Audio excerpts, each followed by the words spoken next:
자, 실질적인 나이프 디펜스, 훌륭한 나이프 디펜스는 어떤 것일까요? 자, 나이프 공격이 만약에 들어올 때, 자, 내가 손을 잡는 게 실질적인 나이프 디펜스일까요? 아니면 내가 나를 잡는 게 실질적인 나이프 디펜스일까요? 여기서는 내가 리스크를 줄이는 게 훨씬 더 좋겠죠. 하지만 실전에서는 내가 아무리 실전에서 나이프가 공격이 들어올 때 막고 아니면 내가 잡고 하는 훈련을 해도, 자, 실전에서는 내가 나를 잡을 수도 있는 거예요.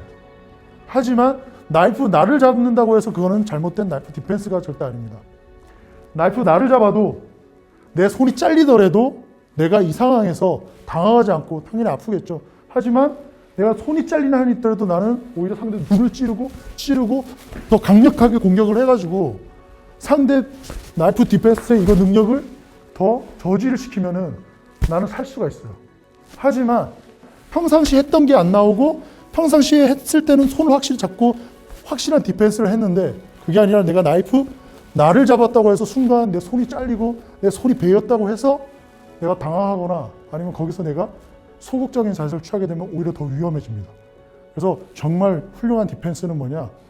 어떤 상황이 와도 유연하게 당황하지 않고 침착하게 나는 살 수 있다는 생각을 가지고 끝까지 적극적으로 하는 게 오히려 더 강력한 셀프 디펜스가 될 수 있습니다.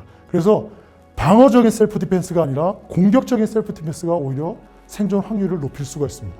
자, 일단은 제가 시중에서 쉽게 구할 수 있는 일식, 일명 사시미라고 하죠. 사시미 나이프를 구해왔습니다.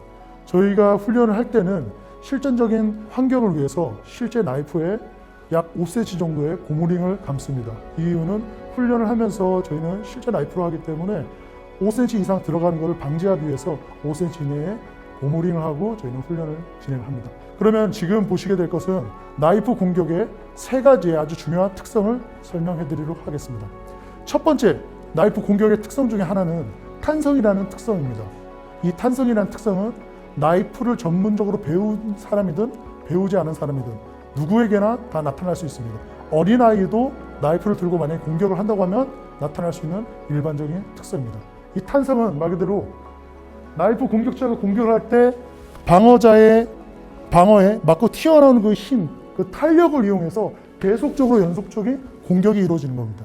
그래서 실제 나이프 현장에서는 한두 번의 칼, 상흔이 나타나는 것이 아니라 몇 수십 번, 많게는 몇 수십 번 이상의 좌상이 나타납니다. 자, 그럼 실질적인 탄성은 이런 식으로 이루어집니다.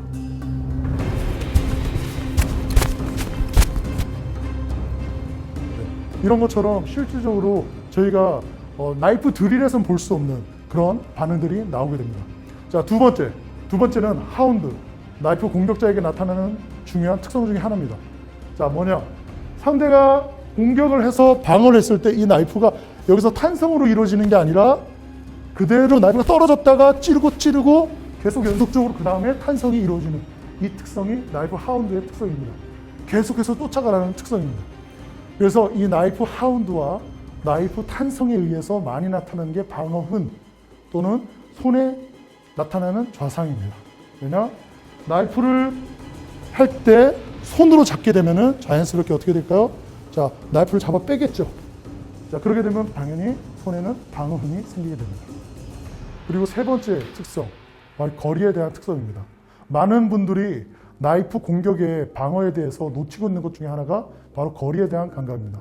사람들은 거리의 안전성을 볼 때, 특히 나이프에 대한 안전거리를 볼 때 눈짐작으로 이쯤이면 안전하겠지, 약 2m 아니면은 3m 그 정도 이내를 안전거리라고 생각합니다. 왜냐하면 우리는 핸드 투 핸드의 컴뱃에 익숙해져 있기 때문입니다. 하지만 나이프의 특성상 나이프는 한 번의 공격으로도 사람이 사망할 수도 있습니다. 자, 그래서 나온 게 21피트의 룰이란 것입니다. 21피트는 약 6.4m의 거리로서 계산된 건데, 이것은 뭐냐면 미국 경찰관이 총든 경관이 칼든 범인을 제압을 할 때 가장 안전하게 제압할 수 있는 거리를 돌출해낸 것입니다. 자, 성인 남성이 운동을 좀 했다고 하면은, 제가 현역 시절 때 100m를 빠르게 뛴 후배가 있었는데요. 그 친구는 약 11초대에 뛰었습니다. 자, 그러면은 10m를 계산해 봤을 때 약 1초에서 1.5초 또는 2초대 안에 10m를 간다는 논리가 나옵니다. 자, 그러면 5m는 어느 정도 시간이 걸릴까요? 1초면 충분히 갈 수 있습니다. 성인 남성이라고 합니다.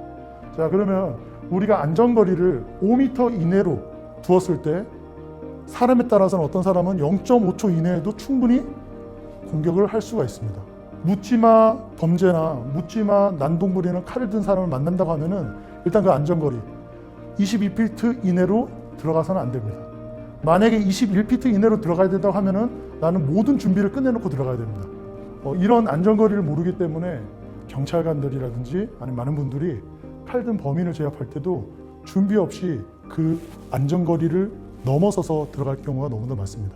그럴 때 칼 든 범인이 돌발 행동을 하게 되면은 제압하기가 상당히 어렵게 됩니다. 가장 먼저 우리가 이 나이프 디펜스라든지 이런 컴배티브를 가르칠 때는 우리가 나이프에 얼마든지 찔릴 수 있다는 것을 먼저 가르쳐야 합니다. 그리고 나이프에 찔렸을 때, 나이프에 베었을 때 그 특징들을 교육을 해야 됩니다. 그리고 그것을 응급처치를 얼마나 잘 했을 때 우리 생존 확률이 높아지는가, 그것을 인지하고 있을 때 비로소 실질적인 나이프 디펜스가 가능해집니다. 실전에서는 완벽할 수가 없어요. 반드시 리스크는 있습니다. 그 리스크가 없이 제압하는 게 가장 중요하지만 만약에 내가 완벽하다고 자신감을 가지고 했는데 만약에 찔리거나 아니면 좌상을 입었을 때는 나에겐 상당한 패닉이 오게 됩니다. 내가 아무리 자신 있는 디펜스 기술을 가지고 있다 해도 그 기술을 대응을 했을 때 얼마든지 찔릴 수 있고 얼마든지 베일 수 있다는 걸 인지하고 내가 만약에 나이프 디펜스를 실질적으로 진행을 할 때는 내가 나이프에 찔리고 베일 걸 감안하고 확실하게 공격적으로 진행을 해야 됩니다. 법률적인 것은 두 번째예요. 상대가 나이프라는 툴을 들고 나를 위협할 때는 이미 그건 나의 생명을 위협하는 경우입니다. 일단 내가 살고 봐야 됩니다. 그래서 셀프 디펜스에서 가장 중요한 거는 생존에 포커스를 맞춰야 되고 생존 또는 그 생존을 확률을 올리는 것이 가장 중요합니다.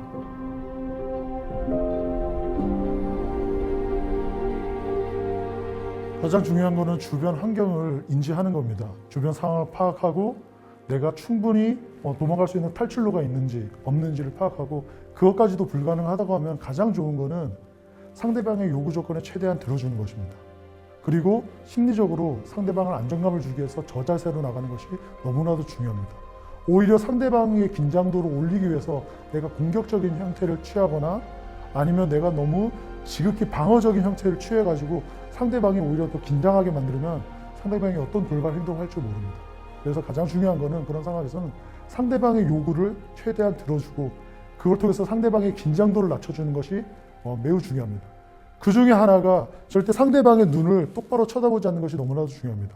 사람들은 눈을 봤을 때 순간적으로 긴장도가 올라가고 또 기분이 나쁠 수가 있어요. 그렇기 때문에 상대방 눈을 보지 않고 눈을 밑으로 향하고 하지만 상대방의 요구 조건이 무엇인지를 보고 최대한 그거를 들어주는 것이 제일 중요합니다. 무사트는 나이프 파이팅만이 아니라 전술 시스템입니다. 나이프는 그 중에 극히 일부분입니다.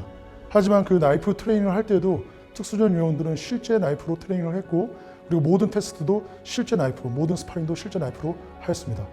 특수전의 나이프 파이팅, 나이프 컴배티브와 우리가 지금 방금 보셨던 일반적인 상황에서의 나이프 파이팅은 전혀 다른 대처로 사용합니다. 특수전의 나이프 파이팅은 보안상 말씀드릴 수 없고 지금 보시는 것은 일반 상황에서 우리가 나이프에 대처하는 방법, 실질적으로 나이프 스파링하는 방법, 그리고 시뮬레이션 또는 나이프 드릴 훈련의 특징에 대해서 간략하게 살펴보았습니다.